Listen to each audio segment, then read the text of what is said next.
Welcome everyone to the What It Is podcast, episode 6. I'm Rexamillion. I'm here with T and Cass. What's going on, guys? Hello. Hello. What it do? And we got a special guest here with us, good friend Crystal. How you doing, Crystal? Hey. All right then. All right. So how we starting out our podcast today? Okay.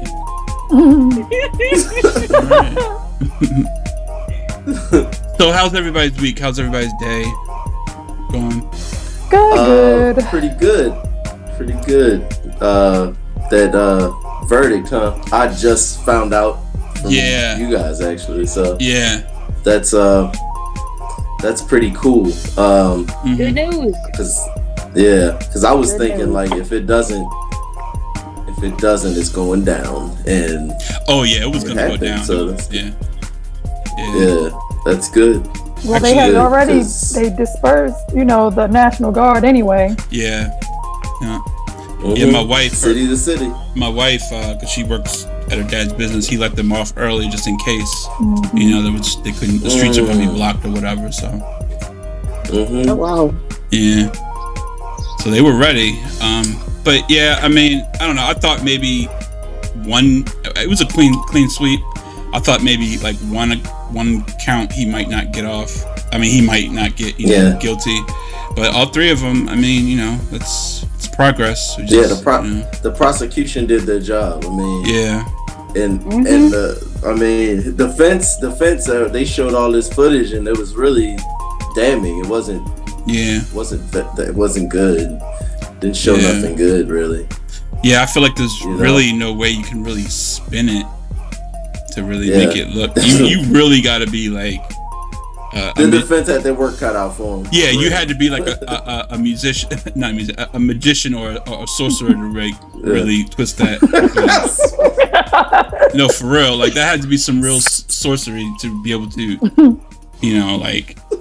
But not really. Yes, but not really. Not in this day and age. I'm saying to the point where you still nervous, like to even feel anxiety to not really for sure know which way it was going to go. Yeah.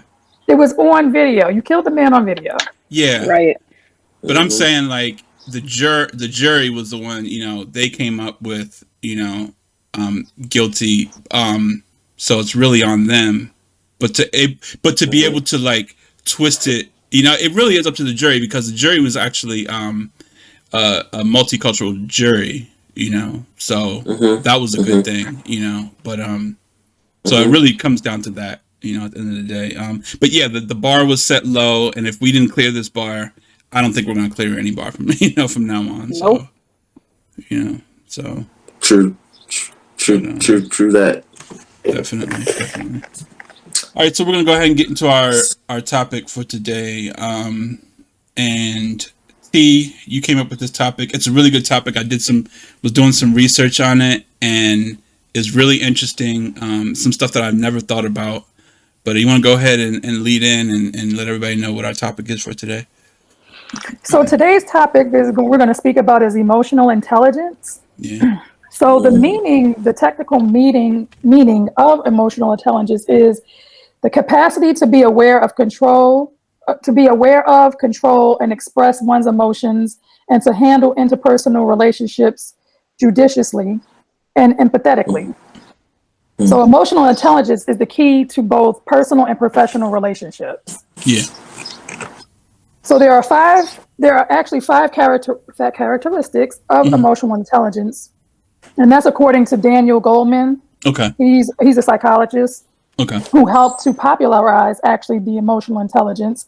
Mm-hmm. So the first one is self-awareness, which is conscious knowledge of one's own character, feelings, motives, and desires. Okay. Always knowing how you feel and how your emotions and actions can affect those around you. The second one is self-regulation, controlling one's behavior, emotions, and thoughts in the pursuit of long-term goals. It refers to the ability to manage disruptive emotions and impulses. People who self-regulate rarely attack others verbally make rushed or emotional decisions, stereotype people, or compromise their values. Okay. Self-regulation is all about staying in control. Mm-hmm. So the third one, motivation. Mm-hmm. Initiating, guiding, and maintaining goal-oriented behaviors. It involves the biological, emotional, social, and cognitive forces that activate behavior. Mm. Next one is empathy. Mm-hmm. Understanding another's experience by imagining oneself in that other person's situation. One understands the other person's experience as if it were being experienced by themselves. Mm-hmm. Social skills. The skills we use to communicate and interact with each other, both verbally and non-verbally, through gestures, body language, and our personal appearance. A person with great social skills are good at managing change and resolving conflicts. They're rarely satisfied with leaving things as they are, but they don't sit back and make everyone else do the work. They set an example with their own behavior. Okay. So those are the 5 keys that make up emotional intelligence. Okay. So like what I wanted to ask you guys is, if you've been thinking about, I mean, I know there was an article, I was going to send you guys that article today, but Rex, you had already fall upon it. Yeah. It was a Did really anybody good article. else read it? Yeah, I skimmed through it while doing other things, but yeah, I glanced over it, and it was pretty interesting. I thought I was a person who will consider themselves Having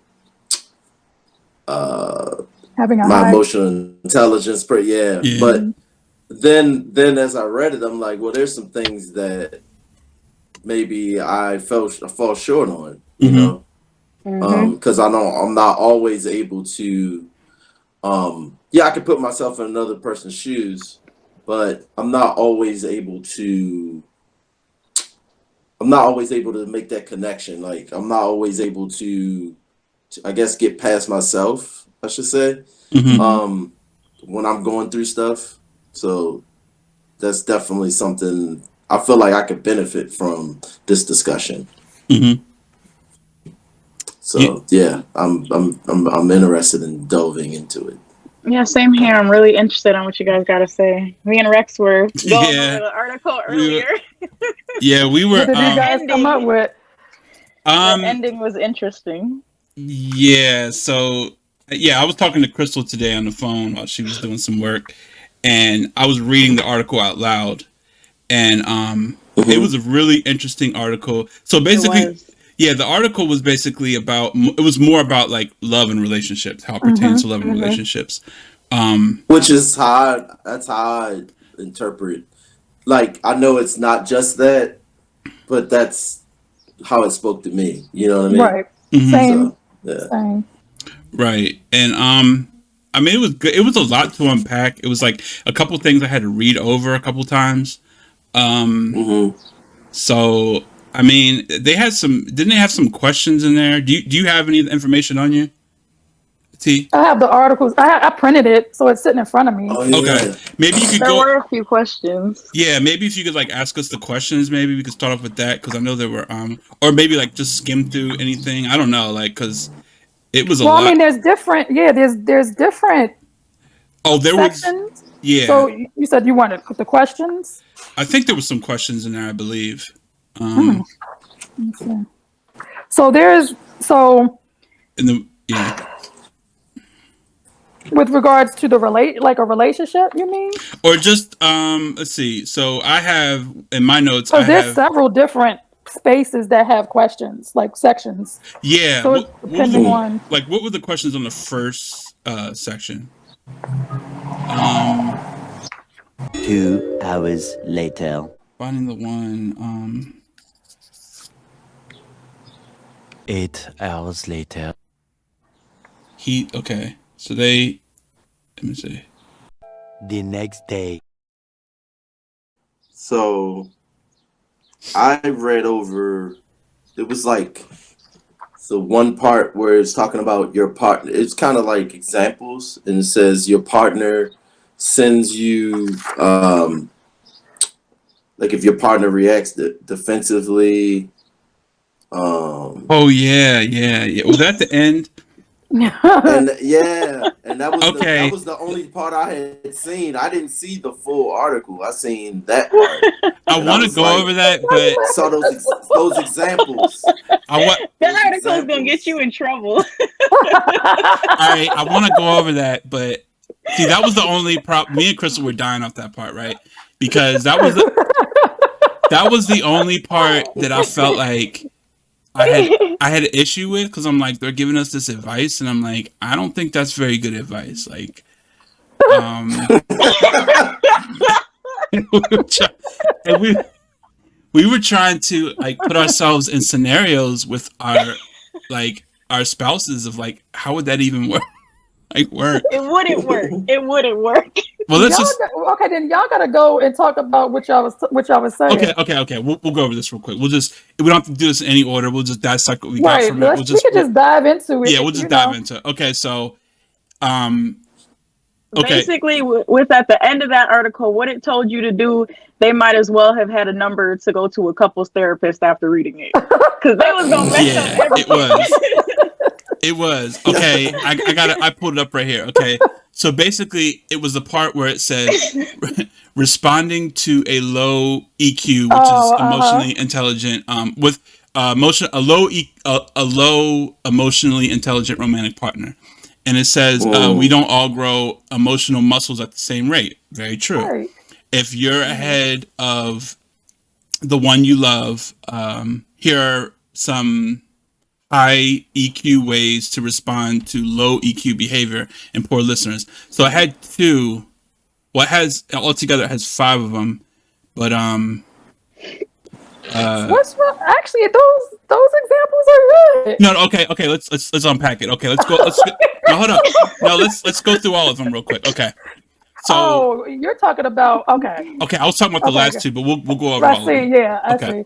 So the first one was take time to consider the feelings as well as the words that you want your partner to hear. If you're not clear about what you need and why you need it, your message may be mixed up. And like I agree with that. I agree. That's a good one. That one goes without saying. Step 1 done. Mm-hmm. Right, we're good. We're 1 for 1 already. Okay. Mm-hmm. So the second one, select a time when you and your partner are not rushed and hassled. Take a walk together or make a date for brunch or dinner. But watch the alcohol. Makes sense. If you want them to remember the discussion, and like I get it, because when you consume alcohol, it's like those beer muscles come out, and you good advice. Good advice.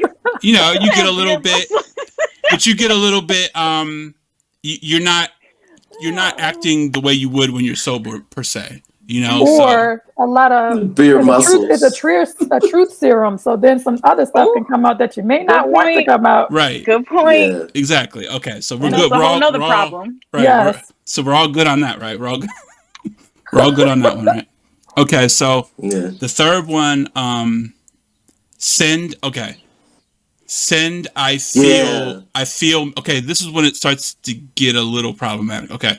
Send I feel messages about your needs. If you want your partner to hear that something is wrong with them, if you want something to hear something's wrong with them, okay. So for example, I feel like making love more often, but I have this thing about the odor of onions and garlic. So would you be willing to brush your teeth before coming to bed? So I'm like, yeah. Mm-hmm. So I'm like, okay. I mean, that's honest.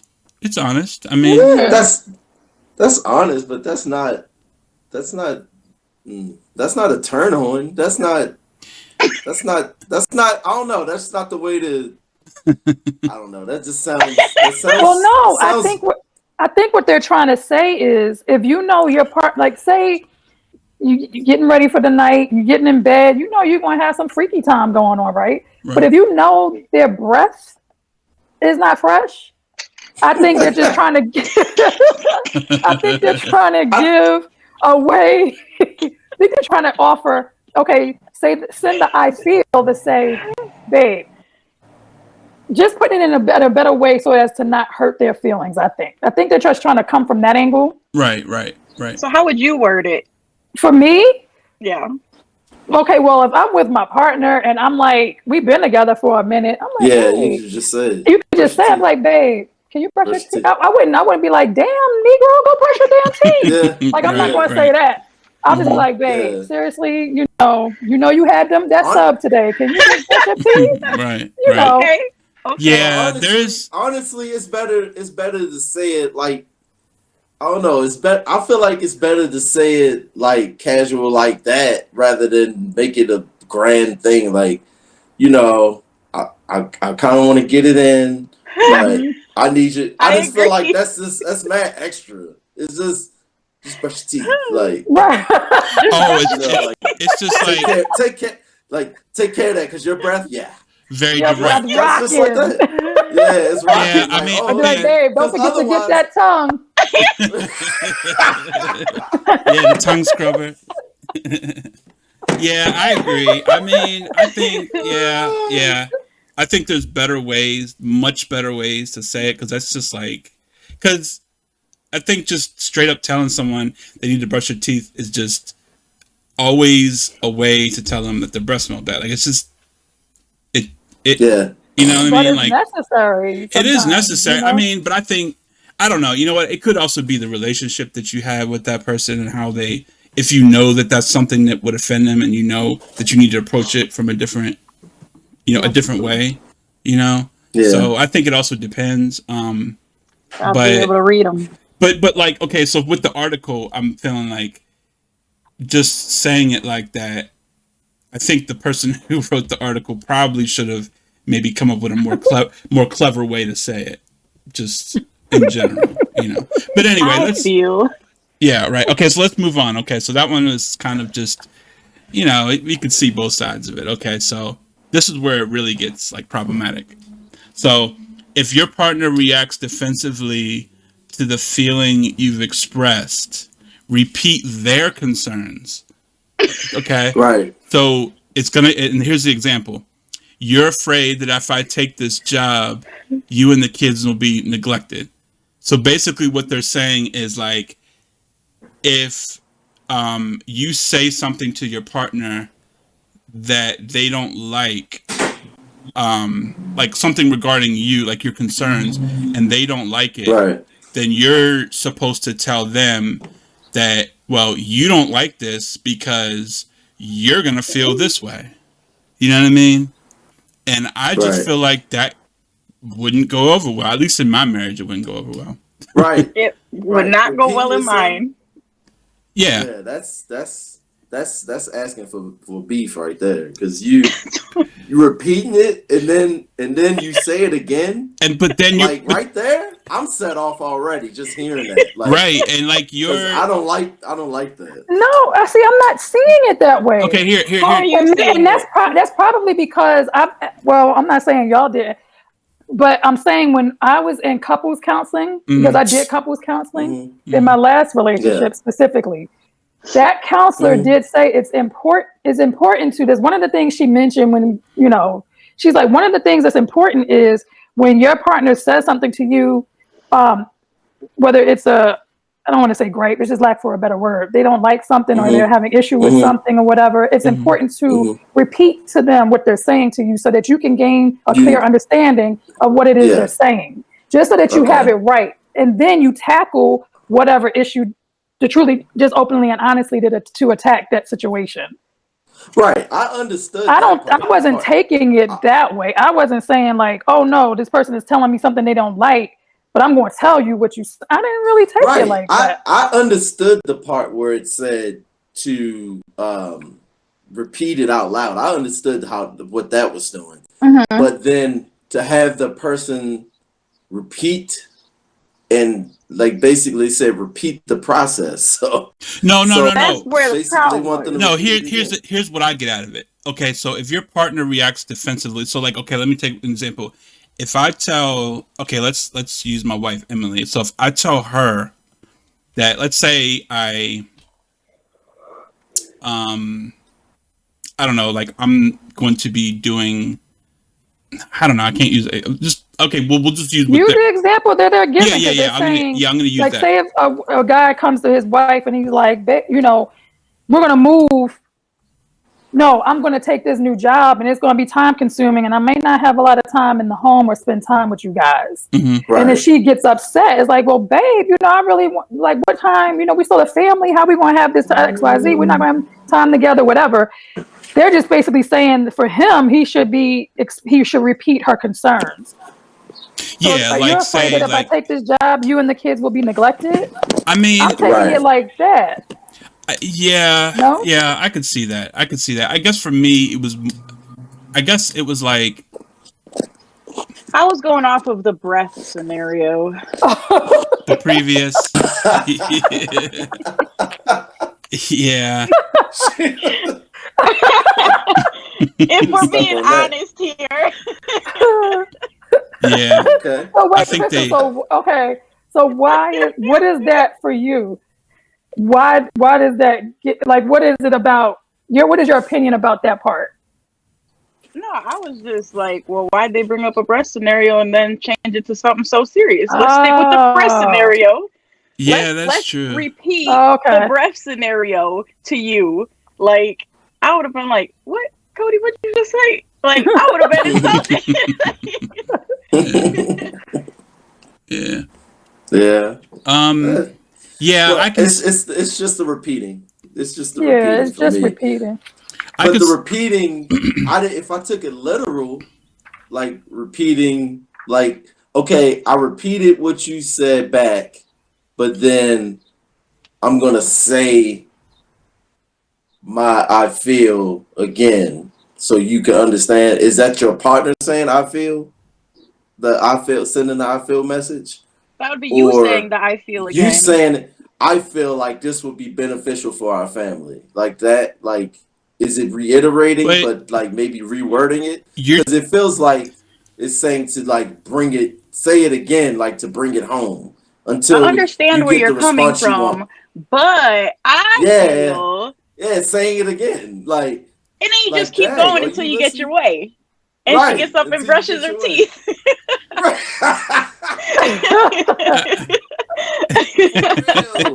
a minute, y'all. Y'all confusing me because I don't. That's what it's saying. It's not. No. When they say use I feel, they're just saying use that term as opposed to being accusatory. You know how you could be you know how you could be. Things can get heated in a conversation with your partner. Yeah. And instead of just being accusing of something, saying you use the I feel. It's like, no, I feel you're being da-da-da, or this is the way this is going, or blah, blah, blah. As opposed to be like, what you're doing is you're doing, Oh, yeah, that can true. Make things, that can make things and take things on a whole other level. Yeah, that's true. See, T is putting it all into perspective for us. I like this because her emotional IQ is higher. Well, obviously. Well, shoot. It's also learning and counseling, boy. Let me tell you. Yeah. It's like, I don't know. Because I know for me, it's hard. Like, when I'm in a relationship and somebody, like, if we're in a conversation, oh my gosh, and anything crosses that line to disrespect, or now you being ignorant, or you being anything like that. For me, you cross the line. So then it's all fair game. In my mind, this is all fair game now, because now you done crossed the line. Right. So I now don't owe you my respect. I don't owe you my respect now because now you didn't cross this line. Right. So what I'll do is when I'm in a relationship, but it's not like he does not know that, because what I'll say is I'll give it a good 2 or 3 times. Like if my partner says something, get out of pocket, I'll sit there and be like, all right, bring it down. It was like, just watch the tone, because you're kind of getting over here with it. I was like, just whatever it is, I address it. Yeah. Then if it happens again, I'll say it again. Okay, you did it again. That 3rd time, once it goes over there, it's like, all right, that's it. Fair game. It's on. Because now it's like how Della Reese said. Now I got to cut you. Oh, you want to hit people with garbage cans. Now I got to cut you. Put that razor away. Because now it's like it's coming out of the gate. Right. It's just not literally, but it's like now I'm just gonna say whatever I want to say out my mouth now. Mm-hmm. Yeah, because that seems to be the only way you're now gonna understand me. Because when I was trying to be nice, open. when I was trying to be nice and just like bring it back, you wasn't trying to hear that. Right. Yeah. Right. So that's all I say. So I know it works when you do have conversations like that, and it's like I'm not accusing you. I'm just saying this is how I feel. I feel like this. Mm-hmm. Yeah. I get it. It's definitely a much better way to get your to express yourself to that person. You know, because because people don't know how to, and they did have, I feel, in quotations, because they want you to know that is how they want you to start your expression of, directed toward them. So it puts it all into perspective. I mean, me and Crystal we were coming up with these scenarios of like it was ridiculous, hilarious. Just ridiculous. Like just keep repeating and just it was funny. Dang it, Emily, I feel. Yeah. Well, put it in your perspective. Would you want your partner to come to you and be like, you're ignorant, or you stupid. You don't know this, that, and the third. Any accusatory way, or would you rather them say? I mean, hey, I think that I just feel like this. That makes sense. I mean, maybe because I don't know. Maybe because we all like us, we think very rationally, and we don't communicate like that. I know Crystal doesn't communicate like that with her husband. Donald doesn't communicate like that. T, you don't communicate like that. So I guess like these things are things that we don't really struggle with. So we're kind of looking at them from a different perspective, as opposed to someone who's like really struggles with these things, and they're looking at them like, well, why would I say I feel? Why would I start my, you know what I mean? Like when we're already there, you know what I mean? So I guess we're kind of looking at them from a different perspective. But I get it now. It all it definitely makes sense for sure. Yeah. I mean, because anytime me and my partner we're talking, it's under the umbrella, I feel, because there's your moment to say, how do you feel about what I just said? Mm-hmm. Well, I feel, boom. Yeah. Mm-hmm. It's like an automatic. We just automatically do it. Yeah. So, For sure. Yeah. A little more casual than our scenarios, Rex. I know. We were like, there's more to it. So there's like you said the 10 ways to love smart. Yeah. Okay. Yeah. So the 10 ways to love smart. Who's Siren? Coming to get you, T. Is that you, Milwaukee? No, that's T. Somebody got out of pocket and she had to.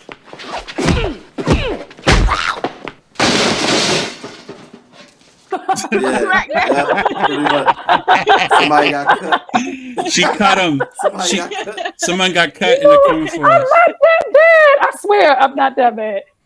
I'm not gonna hurt nobody. Oh man, let me talk I'm not gonna hurt nobody. Let me talk about post production, and when I edit this, how many memes I'm gonna have to throw. No, it's gonna take me all week, and you think I won't find a I'll cut you meme? Now I got to cut you.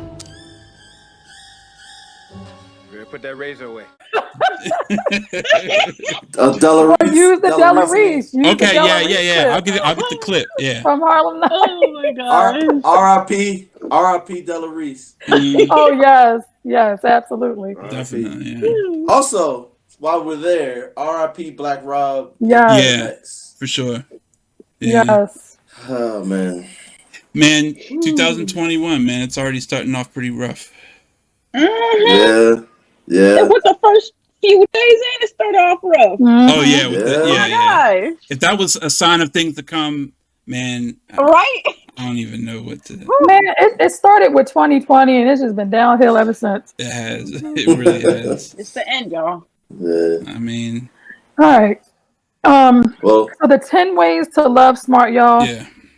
It says if you're new to love or new to EQ, your course will be sure if you remember to stick to these tips. Okay. Number 1, let the 3 gauges of well-being inform you about the romantic choices you make. If you feel energized, mentally clear, and more loving generally, you're in a relationship with the future. 2, let your lover know what you feel. Let them know. Let them know. You better. If you're going to communicate anything, express what you feel, as it defines who you are. If you pretend to be someone or something you're not, you'll never feel love. Oh, hold up. So And that's true. for this part, I got to put that little get in. I think it was was it locks or something? They were like, "Tell them how you feel, son. Tell them how you feel." Oh yeah, you talking about the mad rapper? Yeah, the mad rapper. Yeah, we got to put that.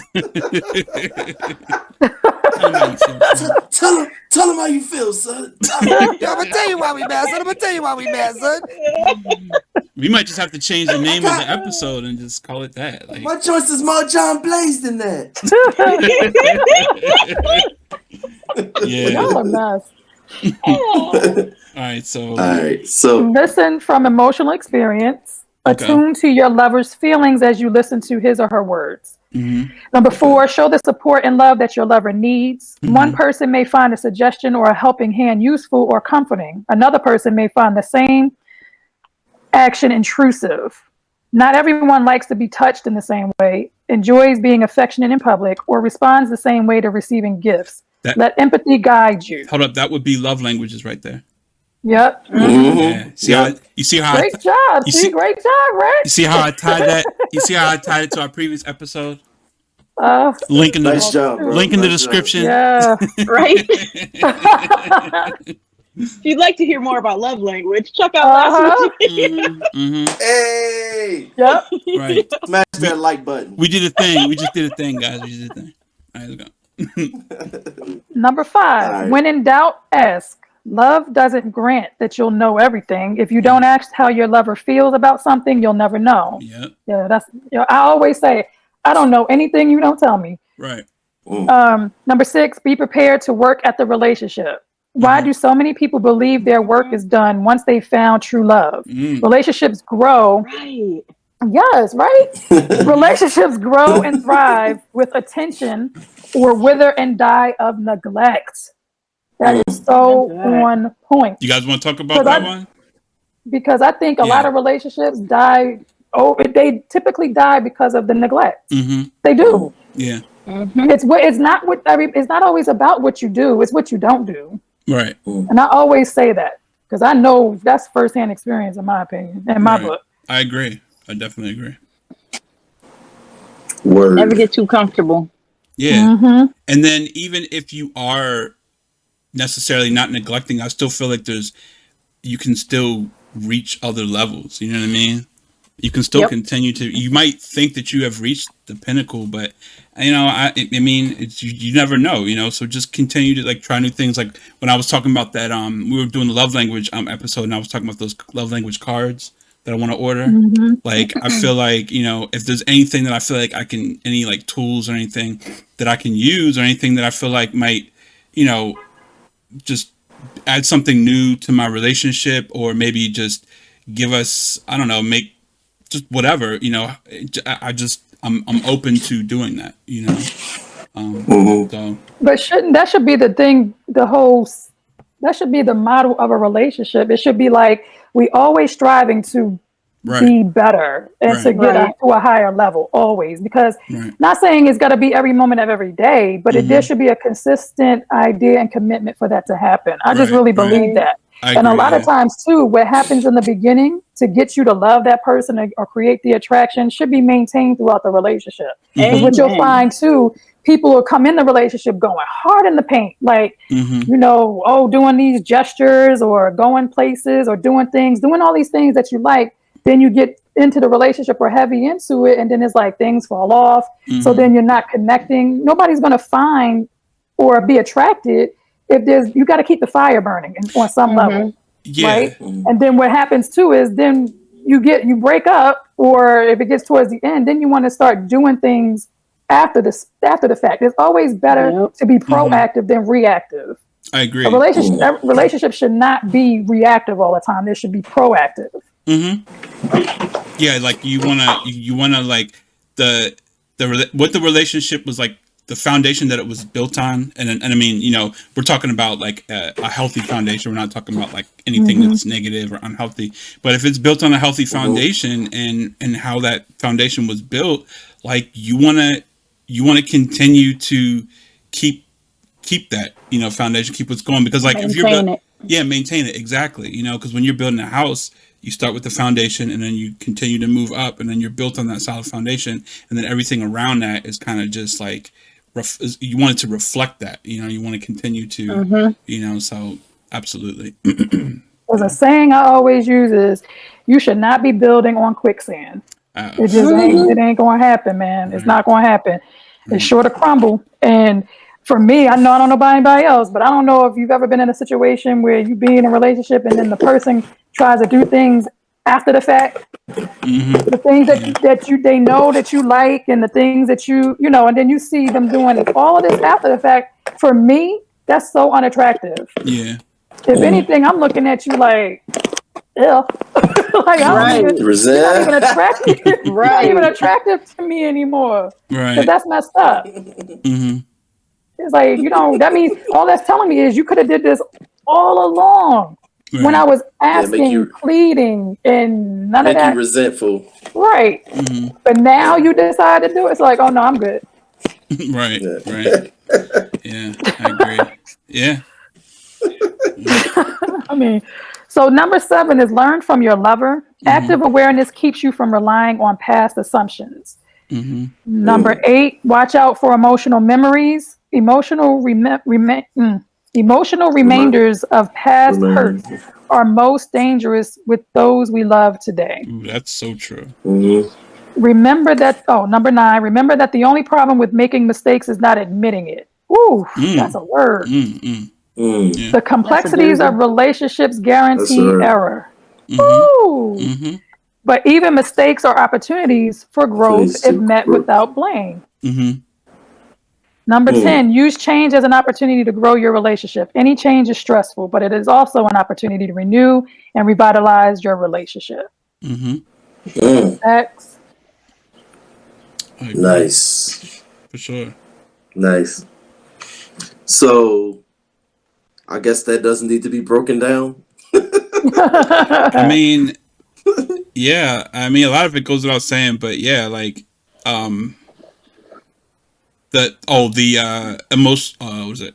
emotional memories, like that. Yeah, a lot of that is like baggage, bringing in baggage.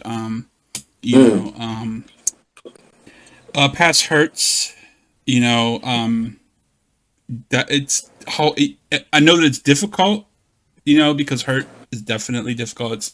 It sticks around and like time heals, but then with some people it just seems like, well, time heals, but you also have to process those hurt. You have to do the work. Yeah. Yes. You have to. Right. You have to get that out of your system, because I know in like relationships, like especially starting off, when as humans, like when we see something familiar, we might assume that is exactly what it is, or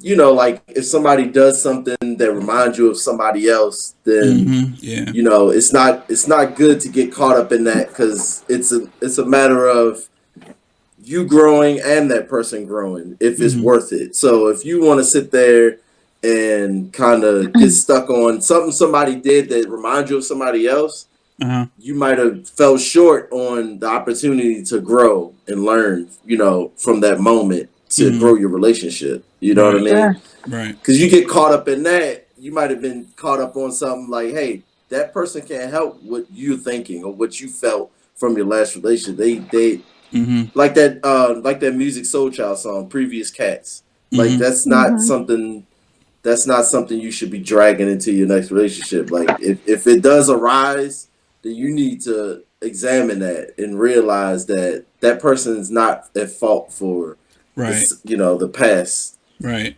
And that's something you need to unpack and figure out, you know, and then you can figure it out with your partner, but you need to talk to them and let them know. You have to be honest with yourself.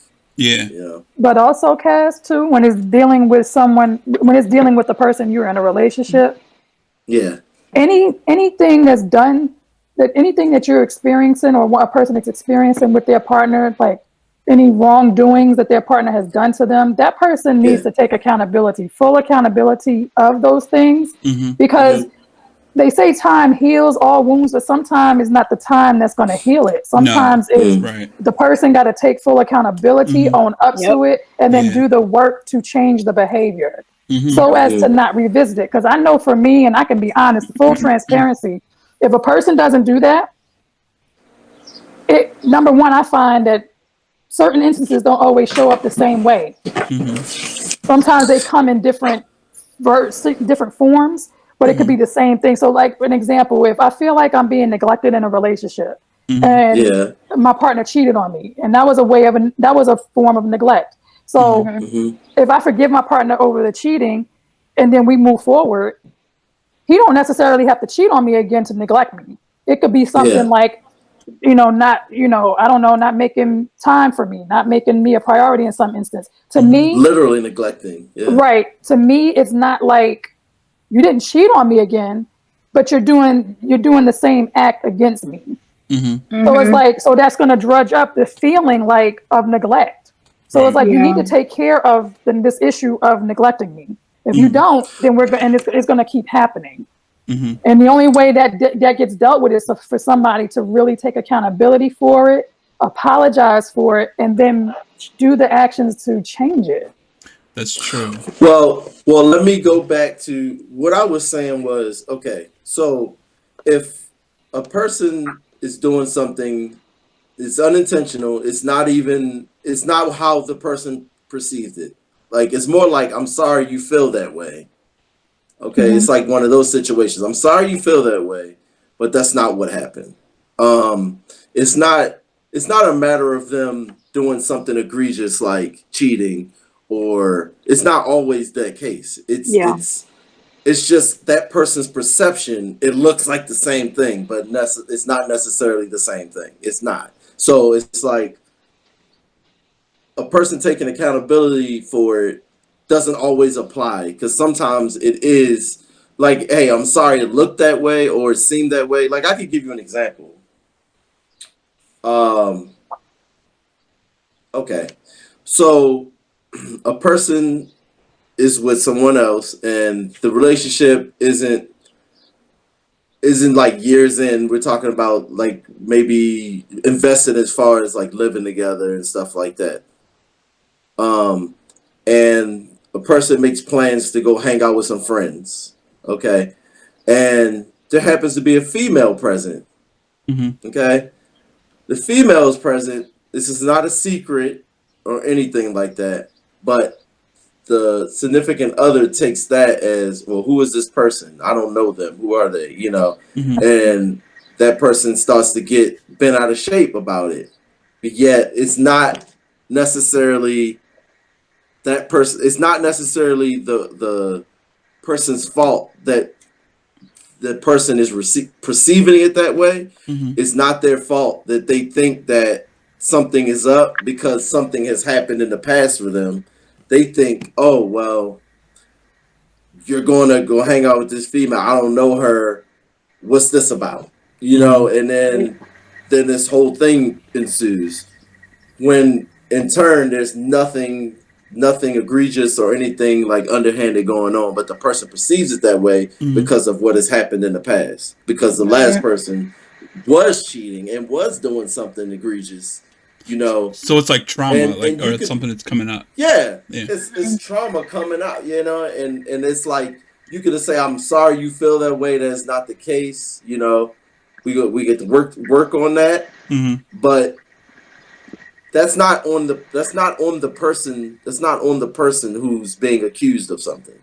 And this isn't a moment for somebody to say, I feel, because I can say, well, I feel that you are perceiving this all wrong. I feel that you are blaming me for previous relationships, and that's not fair. Yeah. And that person has to do the work on it. That's what I'm saying. Mm-hmm. You know what I mean? So sometimes it works sometimes it's that way. Like sometimes people are who they say they are and do what they say they're doing. You know? That's true. That is true. So that's what that comes down to. And like Rex said, trauma. Like it's that trauma. Sometimes that trauma can make you react. And if you're reacting off of that, it's not always logic. It's not always factual. It's not always exactly what it is. And if it's a perception. If they're acting off of that and there's nothing going on, it can be like they haven't dealt with that. They haven't, whatever happened in the past is causing them to react like that. Yeah. They haven't processed that. They haven't dealt with that. And until they deal with it, they're going to continue to feel that way. And then their like knee-jerk reaction will be to get defensive and come out and blame people when it's really them, something that they're dealing with, you know what I mean, that they need to process. Like let's address what made you jump out into this traffic. Yeah. You know what I'm saying? Right. Let's address that, because you're out here right now, fully exposed, and I have no idea what's going on. Right. You know what I mean? Right. So I think that, I mean, that's just another way things can work out. Like it's not always that way. Right. That's I wholeheartedly agree. Yeah. Yeah. Definitely. Ooh, what's this? This was pretty good. Heed the messages from your entire body. Like, what's that about? What is that about? Well, it says for most people, it's hard to get clear signals from the whole body during new love, because this is under finding the one. Okay. And it's saying listen to your body and not your mind. So it's saying heed the messages from your entire body. For most people, it's hard to get clear signals from the whole body during new love because they're often drowned out by sexual desire, which is why it's important to notice other more subtle feelings. Muscle tension, migraines, stomach pains, or lack of energy could mean what you desire is not what you need. On the other hand, if the glow of love is accompanied by an increase in energy and liveliness, this could be the real thing. If it's more than infatuation or lust, a benefit will be felt in other parts of your life and in other relationships. Ask yourself these high EQ questions. One, is this relationship energizing the totality of my life? For example, has my work improved? Am I taking better care of myself? Two, is my head on straighter? Am I more focused, more creative, and responsible? Three, do my in-love feelings go beyond feeling positive, caring for my beloved? Do I feel more generous, more giving, and more empathic with friends, coworkers, or total strangers? If the answers you get from your body aren't what you wanted to hear, try to push beyond the natural fear of loss we all experience.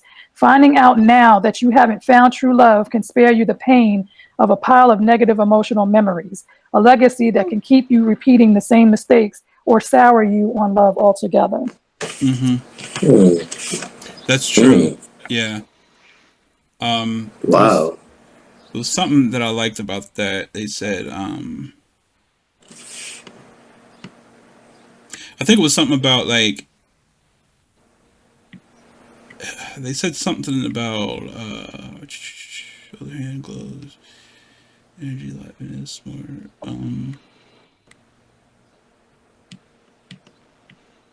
I don't know. I can't remember what it was. But yeah. Oh, this is a good point. Oh, this next one. Oh my gosh. Yeah, go ahead. Go ahead. Yeah. I agree with the whole thing. I thought there was something, but it's not. You can go ahead. It says, take a chance on reaching out. We're often on guard with someone new, and we automatically build barriers to getting to know each other. Leaving yourself open and vulnerable at this stage can be scary. Yet, it's the only way to find out if real love is possible between you and if you're each falling for a real person or a facade. Try being the first to reach out. Reveal an intimate secret, laugh at yourself, or show affection when it seems most frightening. Does their reaction fill you with warmth and vitality? If so, you may have found an empathic. Yeah. It's like, because I'm such, I don't know why. No, when I read it, I kept wanting to say empathetic. Right, but it's like Yeah. it's the empathy thing. Because I get it. but I'm gonna get to that. Yeah. Kindred soul. If not, you may have found someone with a low EQ, and will have to decide how to respond to them. Let me tell you, okay, and I swear to goodness, I've had that experience of being with someone that didn't have an emotional high emotional IQ. Very always like flatlined on things, didn't really express themselves. It wasn't emotionally expressive or anything. Me, I am a total. I have such high empathy. It's ridiculous. Like if someone is talking to me and they're upset about something, if they cry, I'm gonna cry. Like I'll start crying. Like I feel everything. I swear to goodness, I feel everything. I'm very empathetic too. So you're oh my gosh, yes, very much so. I mean, to the point. Then I was with somebody that wasn't. I didn't cry watching The Notebook, but I'm still empathetic. But go ahead. What? I didn't. Goodbye. Get out of the chat. I don't know any men who did. So I don't know. It was a good movie, but I'm sorry. So wait a minute. Hold up. Rewind. Hold up, Rex. Wait a bit. Cass, wait. I'm like lost for words. So, Cass, what was your reaction to The Notebook? No, I didn't. No, I'm not saying you had to cry, but like, what was? I mean, it was. I thought it was overrated because here's the thing. I heard some. What? No, listen. Hear me out. Rex, I'm about to hang up on you. Please don't cut me, T. Please don't cut me. No, so for real, like I heard about it before I saw it, and you hear all this stuff. It's like The Notebook. Oh my God, it's gonna make you cry. It's gonna make you cry. And then I watch it, and I'm like, it's a good movie. I mean, I'm not really into I'm not really into like those aren't really my wheelhouse type of movies. I watch them, and there's some that I have liked better than others. But I watch it. I'm like, it's a nice story. Like I see where they went with it. But no, I didn't cry. Well, you don't have to cry, but I'm just like, did you connect? Like, did you get the feeling at least? I don't know, man. I'm just. Did you feel anything inside, Rex? Right. It's been a long time since I've seen it, but I wasn't like. It's not something I would like wanted to watch again. I wasn't I wasn't blown away. Like maybe my expectations were set really high because I heard a lot about it. Maybe before. That's possible. But like I said, that's not really my type of movie. A good movie. You know what I mean? Really I'm not really into like straight love stories, dramas. I mean, some dramas I like, but it just. But it's like even though it was sappy, but at the same time not for me. Like Ryan Gosling played that part, man. He just was like, he was kind of like the whole strong male type, but at the same time, man, he was in love. And when you in love, it can really, get you, man. And then he shut off. He completely closed. It was. I have to go back and watch it again. Them dying together? Like how you not feel something? That was deep. Gosh, the ending. Right. He didn't want to leave his boo in that home by herself. No, that's touching. That's some touching. That is very. I don't even remember him. Yes, I get it. Like he read to her every day. He read her journal. Yeah. Do you know how much commitment that is? Yeah. He truly took the whole till death do us part to the max, man. Till death. Right. I like when I'm like out and I see like old couples together and they be holding hands still. Me too. Like that. Oh my gosh. That gives you hope because. I will literally cry. I will shed tears, like happy tears from seeing that. I really will. Yeah. I think get that's so cool. happy. I'm like, Cody, look, that's gonna be us. Like when you see him, you be at the snow. Well, I don't know if y'all like Crystal, if y'all know what this is, but snowball stand or ice cream stand, they be there. And he have his hand around her or like rubbing her back and stuff like that. You'd be like, "Dang, that's awesome!" Because to be, because I mean, I remember my grandparents. Shut up, Willie! Shut up! Like, I remember that. Ain't none of that loving affection. It was just like. But Cass, that's how they showed their love. That's how they showed their love. That was their love language, right? Shut up, Willie! Shut up. Yeah, because Because my grandparents. Which love language was that one? I don't know. Which one was that? I don't That's know. That's the sixth one. You ain't heard about the sixth one? Yeah, my grandparents. It was sad because like my grandparents, like they're gone now, but like, you know, and I grew up with them, but like they had separate bedrooms for the whole time I've known them, and like my grandfather was just real judgmental and like just real like he would, you know, he'd be down in his little man cave downstairs watching TV, and then like my grandmother would be upstairs cooking, and then when, you know, dinner came and she'd call him up and he'd come upstairs, and then like he's just always complaining, like, you know, has something to complain about, take his food downstairs, and I'm like, he didn't want people coming in his room touching his stuff, and I'm just like, I do not want to be like that. No. I mean, I'm not going to be like that, but he was very one-sided. Yeah, and here's the sad part, right? Because that's all I've known from them, you know, but I look at old pictures of them and you see like there's actually a black and white picture of them, and like they're dancing, and like he's got this big, he's like laughing, he's holding her, and it's like I believe that there was a time where they were different. It wasn't like that, you know what I mean? And I don't know what happened. You know, she's always been a really sweet person, you know, high anxiety and stuff, but anyway, but like I just I'm trying to picture a time where they weren't like that, and what shifted, you know what I mean? And for me, it's sad to see that old age shifted. Old age, and he just became cynical and very negative in his old age, and you know, and then when he passed, because he passed before she did, years before she did, she literally said that when he passed, she was happy that he was gone. Oh, whoa! Yeah, she said she was like, you know, because it really got to that point where it was just like he was more of a burden than, you know, just that's so living with him. You know what I mean? That's sad. It's very sad, you know, and like they had a house built, and you know where they live now, and like moved out there, so they were a family. I mean, they worked. Something was there. They had good times, you know, but you know, but that's just sad to see, you know, that stuff happen, you know, for whatever reason, you know. Wow. Oh, unfortunate. That whole, like, when I see things like that, whether it's like movie, well, you see it mostly on movies because I don't really know any couples that's doing it, but like sleeping in different beds. Yeah. I'm like, there's no way.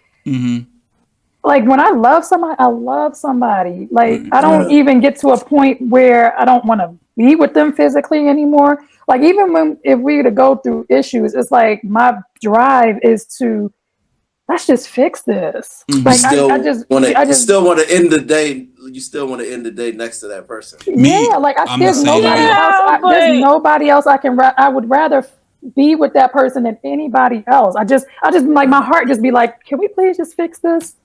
I don't ever look at it like, look, I just need to get away from you. I don't feel like that. Hold on, what were you gonna say, Crystal? You were gonna say something?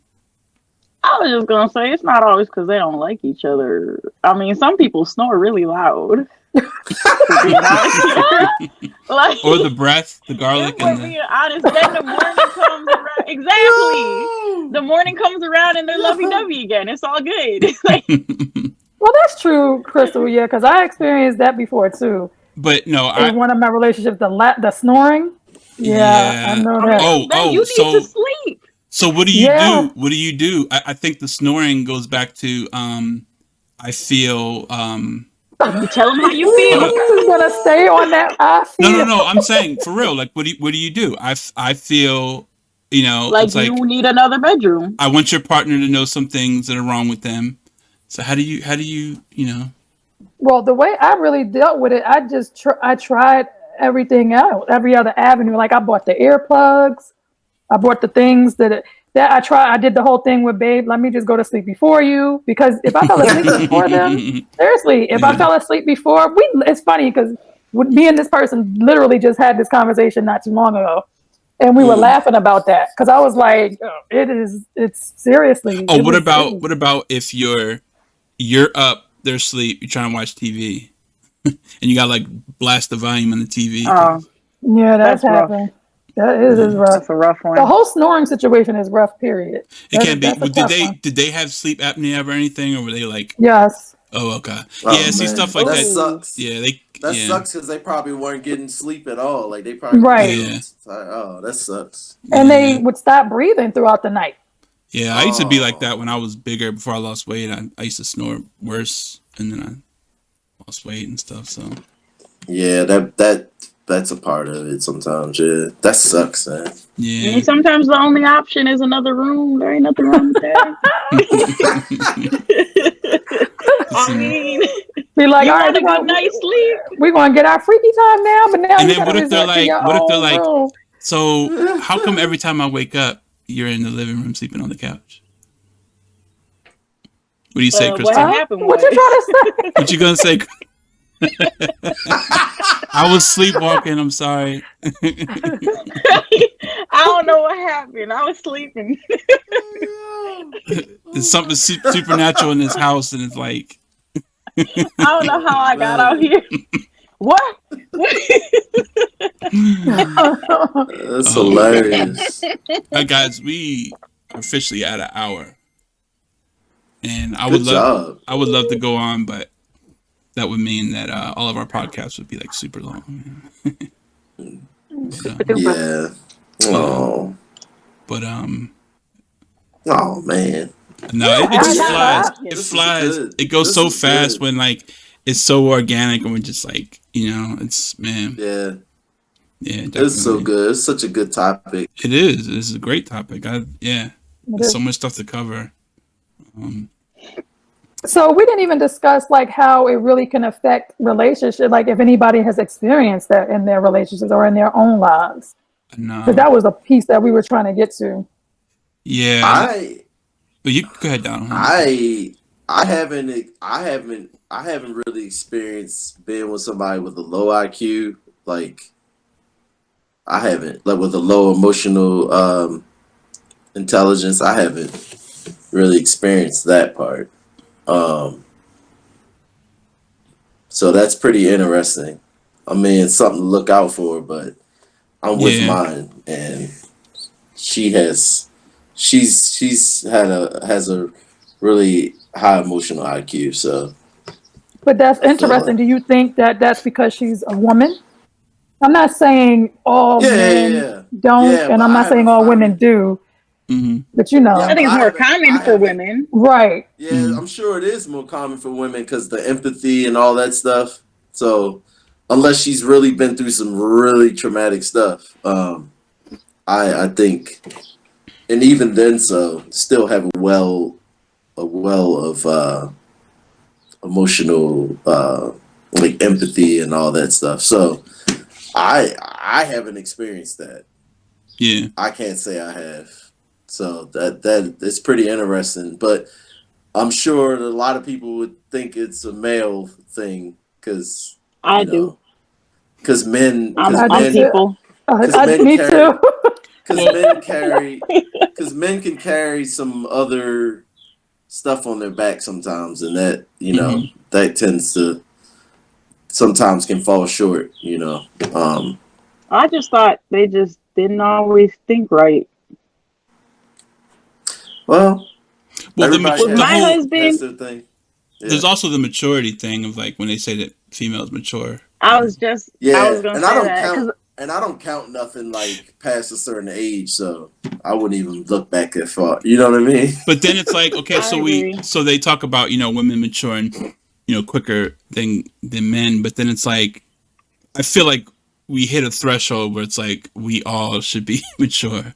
So what is it? You know what I mean? What's going on? Agreed. So I think it's deeper than what that. What is going on? I think it's way deeper than that. I think it has something or a lot to do with too the way a person is raised. Oh yeah. If you're raised in a household, a lot of men boys are raised not to express their feelings, absolutely, not to express emotion That's or cry, or be vulnerable, or be and empathetic. Then when a guy empathetic. And then when a guy grows up, he's never been able to be that. So how's he going to know? And if he never bothers to go learn, it's gonna show up in, like they say, what you don't deal with when you young, it's gonna show up in your relationships, and then you either be forced to fix it or deal with it. That's when you really learn about yourself. When when you're up against someone else, not against, but you know what I mean, like when you're facing some serious questions, you know, and you really have to come up with some answers to deal with it, especially if it's something worth the while. Because like they say, what you don't deal with, your relationships will force you to. They're going to show up because you have, it's like you have that person with you constantly that's constantly bumping up against you and making you, it's forcing you to see things about yourself that you may never have ever bothered to look at before. Right. And having kids, will do the same thing. Oh yeah, absolutely. And it's like you're either gonna deal with it or you're just gonna neglect it. But if you're neglecting it, you're neglecting them at the same time. You know what I mean? So it can be hard. You see a lot of people see a reflection of themselves and their children, and that's really hard. That's a hard thing to deal with. You know what I mean? You know, there was something in here that I'm looking for that I didn't understand. It said something about like, what was it? The challenge, encounter opportunities rather than problems. It was something about like something about their family and friends. You remember that, Crystal? We didn't understand what that was. It was something about like you spend adequate time with your partner. Oh, something about resentment? Yeah, but you have resentment toward their family and friends, even though you spend enough quality time with. Yeah. What was I'm still a little confused about that one. Oh, is this it? Feeling beyond the caring for love. This is Oh, here it is. Okay, I found it. I had to search for it. So it says, pay attention to how you feel when your lover is not around. Yeah, it was this one. Okay, so it says, fortunately, you have a flawless way of monitoring exactly how your relationship is going. Use the 3 gauges of well-being to figure out how the rest of your life is going.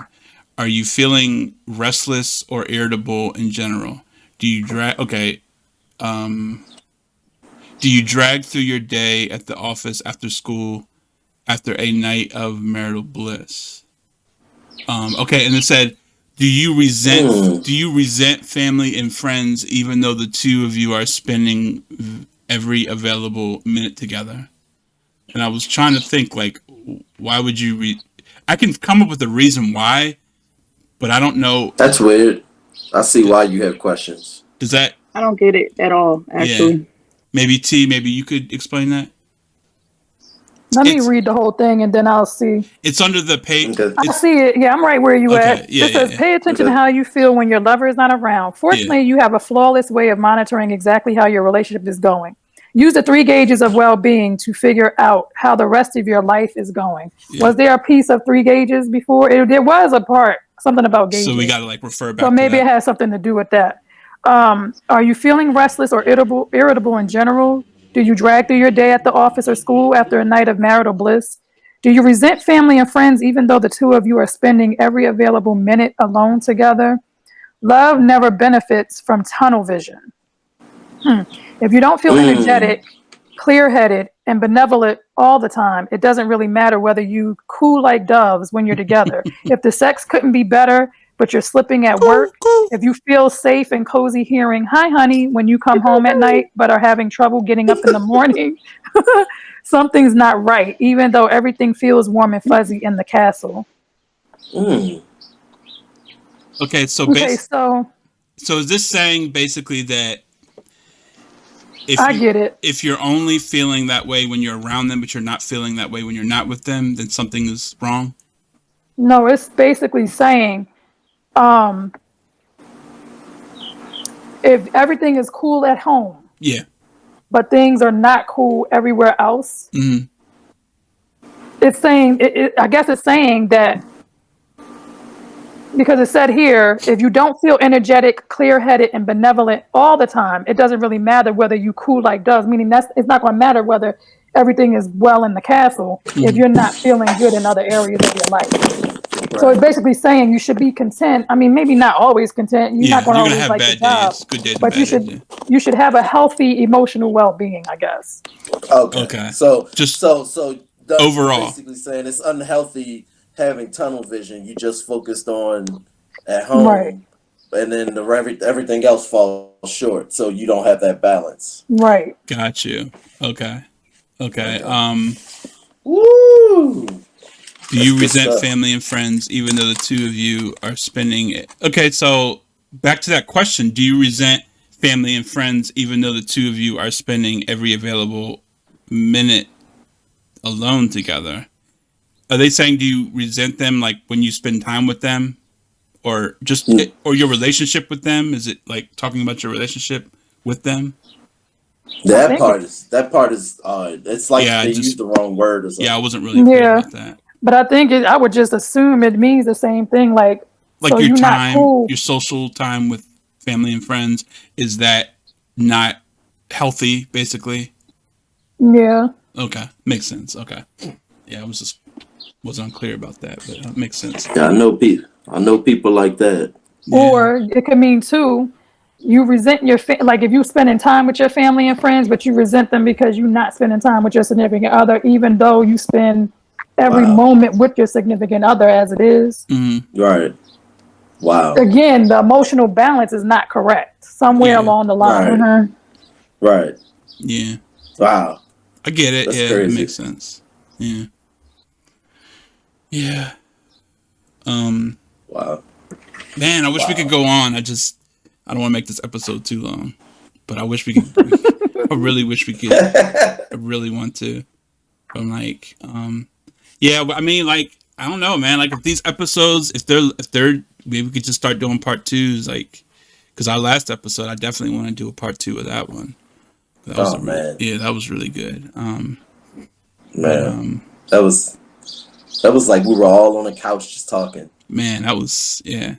If you haven't seen it, episode 4 is about colorism. Yeah. And no, it's episode 5 because this is episode 6.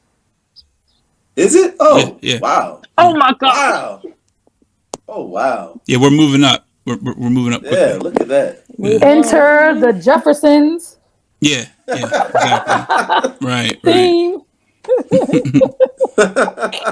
Right. Wow. Let me stop because I like it when he do those inserts. Oh yeah. I swear to goodness, they have me cracking up when I watch these videos. I gotta watch it. I actually listened to it while I was working, but yeah. You gotta watch it, Cass. Because that time on that episode when he was like, "You were frozen." When you were frozen, and he had the picture of Jack Nicholson in The Shining when he was frozen. Oh my God! He was frozen in the snow. I was at work watching that mess, and I busted out laughing so loud. I was in tears. I was laughing so hard. Nice. I just go on I go online and just look up like GIFs or just images and stuff. I'm like, yeah. That same episode you have when you had Bernie Sanders for me for something, I was like, no, he didn't. Oh, he was making that face, that confused face, because you were making a confused face. Yeah.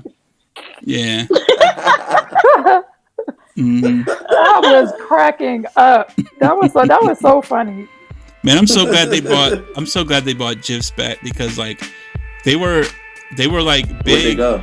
Well, no, they were big like through like I'd say like there was dial-up, but then it was after dial-up. There were GIFs and stuff, but then they kind of died down. They died down a little bit, but then they started coming back through like Facebook. Yeah. Okay. Oh, you talking about back then? Okay. Wow. Yeah, because they were big, but then back then they took a little bit of time to load because the connection was slower. But then now it's sometimes they be frozen. Yeah. Oh, I hate when you get a really good one. Well, this hasn't happened to me recently, but you get a really good one on Facebook, and then you go to the link. Yes, and it's a link. And I don't even care at that point. Right? It's like don't and you take so long. You're like, I got the perfect GIF reaction, and you get that link. You're like, oh man. It's so whack. Yeah. I hate that. And then like if someone else gets it, if I get it from someone else, I'm like, I don't even really click on it. I just whatever. It's just a GIF. Yeah. Who cares? Yeah. It's the worst. I feel you. But yeah, so go ahead, right? But yeah. So we're at the end of the episode. We could go on all night. You know. Anybody got shout outs? Anything to plug? Any last minute? Got some shout outs, Crystal? Hi, Mom. Is your mom? You gonna send her the link? Is she gonna watch it? Subscribe. Tell your mom to like and subscribe. To tell her to smash that like button. Give it a thumbs up. Yeah. Hey, shout out to everybody who's been watching, supporting. Yeah. You know, make sure you click that like button and please subscribe. Definitely subscribe. And tell a friend, tell a family, tell your grandmother. Yeah. Definitely. Because the support is very much appreciated. It is. Helps us gain. We really want to get up there and take this further. Definitely. Get further. For sure. Word. All right, guys. Another great episode. And we'll see everybody on the next episode. And we're out. And thank you, Crystal, for joining us. You'll be saying more, Crystal. She's gonna. Have a good week, everybody. Yeah. All right, we're out. All right. Bye, y'all. Peace.